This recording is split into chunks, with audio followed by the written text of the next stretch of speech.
San Juan Hermitage. Do not take your coat off until San Juan arrives. Valdemorillo had 7 hermitages: San Juan, Santa Ana, Santísima Trinidad, Santa Lucía, Cristo de San Andrés, Cristo de la Sangre y Nuestra Señora de la Paz, which appear on its shield as 7 silver stars. Of these, only 2 are preserved today.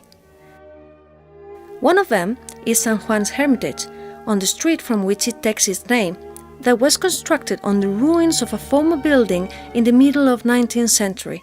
It was recently restored in 1998. The Hermitage is a sober stone building, which interior conserves an old carving of San Juan and another more actual of the Virgin. It emphasizes the beauty of the wooden coffer ceiling that, despite being of this century, it maintains the spirit of the original construction.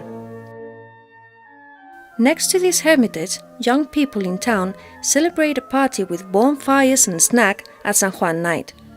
This tradition has been recovered in the last years as a typical bonfire, performances, and an invitation for the neighbors of the town to eat and drink.